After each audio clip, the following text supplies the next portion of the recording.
Oke, Assalamualaikum warahmatullahi wabarakatuh. Terima kasih untuk teman-teman dari Fakultas Psikologi Universitas Muhammadiyah Purworejo yang masih antusias dalam mengikuti materi perkuliahan hari ini mengenai literasi dunia digital. Jadi, sebelumnya saya minta maaf karena tidak bisa berbagi ilmu dan sharing-sharing kepada teman-teman semuanya secara daring seperti pertemuan sebelumnya. Jadi untuk itu saya membuat video pendek ini. Semoga teman-teman tetap bisa menangkap esensi dari ilmu yang saya bagikan. Dan semoga kedepannya juga teman-teman bisa sedikit mungkin terinspirasi ataupun sedikit berminat untuk memulai dalam membuat konten kreatif seperti itu. Oke, langsung aja kita menuju ke materinya. Jadi langsung aja ini kita menginjak ke materinya, yaitu bagaimana cara membuat konten yang menarik. Jadi lanjutan dari pertemuan sebelumnya, di sini saya akan menjelaskan lebih detail lagi terkait dengan cara bikin konten yang menarik. Nah, sebenarnya untuk secara dasar untuk membuat konten yang menarik itu harus melewati 3 tahap berikut, yaitu adanya tahap input, kemudian tahap proses, lalu ada tahap output. Untuk input sendiri adalah di mana proses masuknya informasi ke dalam otak kita. Jadi memang saya yakin juga teman-teman di sini memiliki imajinasi yang lebih bagus daripada saya.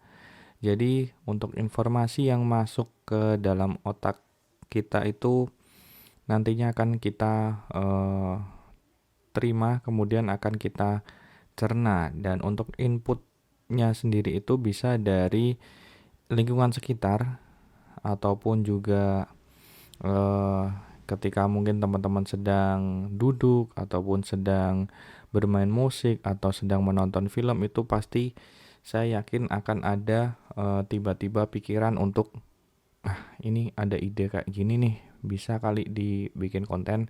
Ataupun juga dari televisi, teman-teman lagi nonton TV tiba-tiba ada ide pengen bikin konten apa karena melihat iklan ataupun melihat film. Begitu juga dengan YouTube, ini kita bisa dapat banyak banget referensi untuk membuat konten dari YouTube. Kemudian untuk di sini untuk prosesnya itu adalah tahapan di mana kita mulai memproses ataupun mengolah informasi yang kita terima. Jadi di proses input tadi kita bisa mendapatkan ide ataupun topik yang kita buat menjadi konten. Dan di sini prosesnya bisa menggunakan bantuan 5W1H. Jadi ada who, what, why, when, dan where. Kemudian hanya ini adalah how. Jadi ketika teman-teman memiliki sebuah topik semisal X, nah teman-teman bisa kembangkan di sini menggunakan pertanyaan berikut.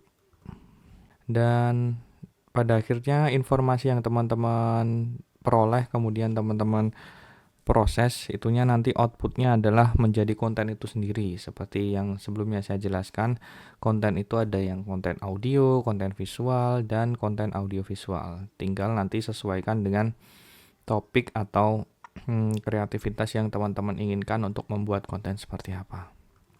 Nah, dan di sini juga ada sedikit tips agar teman-teman bisa konsisten dalam membuat konten.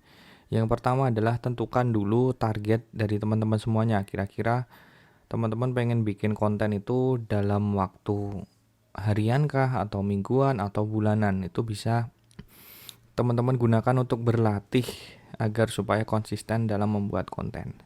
Kemudian yang kedua adalah fokus ke kuantitas daripada kualitas. Di sini maksud saya adalah teman-teman fokus dulu untuk membuat konten. Jadi misalkan kalau teman-teman sudah menargetkan harian, itu berarti minimal dalam satu hari teman-teman harus membuat satu konten.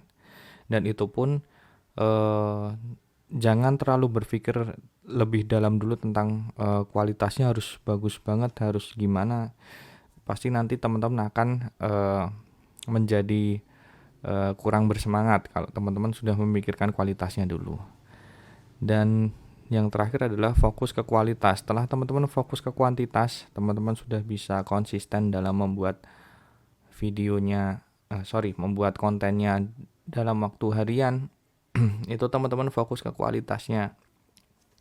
Di sini yang dimaksud dengan kualitas adalah fokus ke materi yang ingin disampaikan dalam konten tersebut, ataupun juga bisa fokus ke kualitas dari kontennya, dari desainnya, ataupun dari kalau bikin konten audiovisual mungkin gambarnya ataupun suaranya seperti apa, itu bisa teman-teman lakukan di sini.